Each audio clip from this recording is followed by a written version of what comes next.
Hey everybody, this is Dr. William Clark, your host of the Dr. William Clark podcast. Glad to be with you for another episode. And this is the podcast that focuses on nonprofit leaders, and we address topics around leadership strategy and fundraising. And I'm happy to be with you for another episode. Today on our show, we're going to be talking about avoiding imposter syndrome and avoiding imposter syndrome. And this may be a topic for you, particularly as a new or budding, and then watch this, a mature leader who's been in the business of running a nonprofit for quite some time. And I want to kind of talk about how to avoid imposter syndrome, which will kind of give you a sneak preview, is a part of an idea or construct that you self impose on yourself based upon what you are comparing yourself to. So I want to address that today during our show and want to invite you to explore this with us. Now, as we go through our show today, as periodically, want to encourage you to visit my website, DrWilliamPClark.com. Again, it's DrWilliamPClark.com, and there you'll find all types of resources that we've outlined for you and designed for you.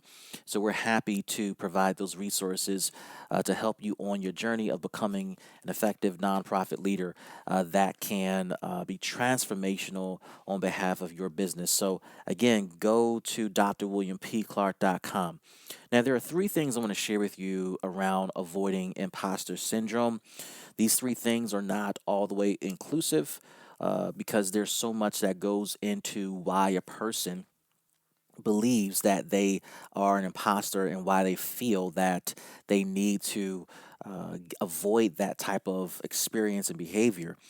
But I want to share three things that I have been working through with some of my clients and things that I've been observing that I think will be helpful for you on this journey. So, the first thing to think about and consider when it comes to avoiding imposter syndrome is to begin with positive thinking. Now, this is, something you probably hear in so many circles, so many constructs, so many situations where you are implored, encouraged, and then downright challenged to think positively about yourself and about your company or your nonprofit and your work. And it begins with positive thinking because if you, as the leader, as the chief influencer of the business, of the work, the services that are provided to our customers, if you are not thinking positively about the work, let alone your own leadership, then who will? And that's a serious question to consider. If not you, then who? Right? So you have to set the tone psychologically and cognitively to think positively about your work. Now, you have to think this way because if you don't, again, who will? So, imposter syndrome is this idea that may feel like you are not qualified to do the work. You're not the right person to do the work. You're showing up pretending to be a leader or the adult in the room, but you don't feel like you have the tool set or tool sets to make that happen. So you have to begin this journey of avoiding imposter syndrome by thinking positively about yourself and about the organization. So, to help you do that, this leads to my second point. If you want to avoid imposter syndrome, you have to avoid comparisons. Do not compare yourself to other people. Do not compare yourself to other situations. Do not compare yourself to other leaders. Do not compare your organization to the trajectory and the outputs of other organizations. This can be detrimental to you, detrimental to your leadership, detrimental to your organization, and even more importantly, and which should be at the top of everybody's mind, this can be detrimental to your customer. So when you compare yourself to other leaders, the downfall is you're looking at other leaders as the example of what you should become or what you're targeting. You're looking at other leaders as this sample of what success it looks like, how success is defined, how success can be achieved or should be achieved based upon the steps that this particular person has taken. And while that can be super helpful in so many ways as you frame out your approach, as you frame out how to move the needle forward in your leadership, It can also be super dangerous because you can look at the external presentations of an individual, you can look at the things that they have done, the steps that they have taken, and you can determine without deep analysis and without conversation with that person that the things that you see and the things that you are observing are the actual magic beans that has led to their success. And that can be detrimental as you internalize non-truth or non-factual information. So, as we're thinking about avoiding imposter syndrome, we have to be thoughtful about who we are comparing ourselves to. And quite frankly, you should not compare yourself to anyone, regardless of who they are, even if they are a mentor. Now, mentors provide, a great benchmark that can help set the tone for why you do what you do and how you do what you do. They can provide the framework for your approaches and your next steps in your leadership and your decision making and all the creative and critical things you have to decide to do. But what gets lost in that process is you as an individual losing sight of the fact that while there are best practices that will lead to certain outcomes, the unique variable in every situation will always be you. So you're going to have to look at how to incorporate best practices that are identified and shared with you by your mentors and your colleagues and folks that you look at for inspiration, and then sprinkle in the variable of you, your contributions, your skills, your abilities, your unique skill sets that makes the work go. When you look at your specific contributions and how all of that shows up in the business and the nonprofit, in the work, you should notice that there really isn't a comparison. So there are things that you will be doing that, yes, should be comparatively analyzed against the benchmarks because these are just standards. But then there should be a sliver that is unique to you that causes that comparison to go left or right for whatever reason. When you look at that unique contribution, there's nothing to compare yourself to. And as a result, there's no of imposter syndrome. I've heard, from clients and folks that I talk to, just this fear of feeling like they are not qualified to do the work. They are not qualified to perform the services. And these folks are dealing with some unique situations that they did not plan for. They're dealing with situations that is not even close to the challenges and the trauma of the folks they're comparing themselves to. And quite frankly, no trauma, no challenge is equal, right? So it has its variable effect and affect on each of us as we go through things. So to struggle with imposter syndrome is to say that you're struggling with looking at your trauma, looking at what got you to where you are as a leader, as an influencer, and saying that, man, this thing that I went through to get here was so painful, was so detrimental, was so course altering that I don't feel qualified. And the truth is, it's not true. Quite frankly, the things that has shaped you as a professional, the things that have moved you as a professional has been instrumental in making you the unique individual we see today. And that's amazing. That's amazing. You need to lean into that. You need to lean into this idea that the hardships, the challenges, the career ups and downs, the challenges with the board and the staff and fundraising and constituents and stakeholders, things not being smooth, has improved me, has improved my ability to be who I am. And who you are, you're great. Yeah, you're a great individual with opportunities to grow and to get better. Yes, but you're good. You're good enough to do the work and to be the transformative figure that can have an impact on your community and on your customer, and that's the most important thing.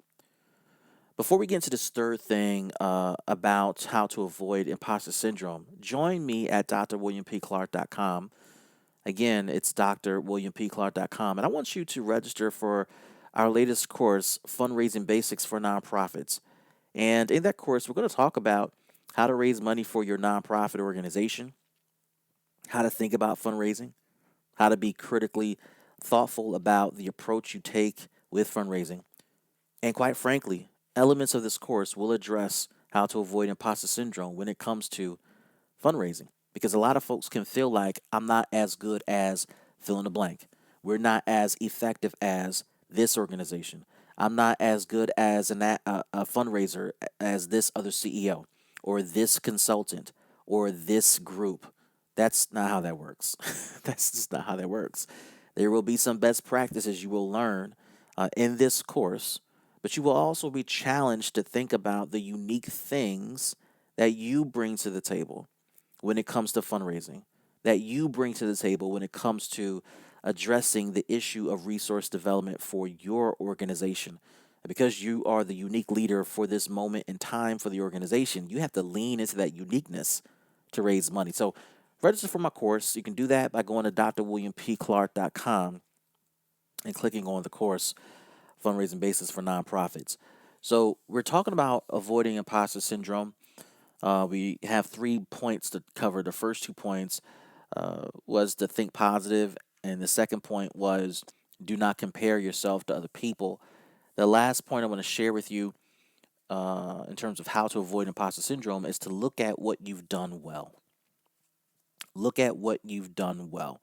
What I find interesting when I'm coaching leaders and I ask this question: what's going well with your leadership? What's going well right now in your organization because of you?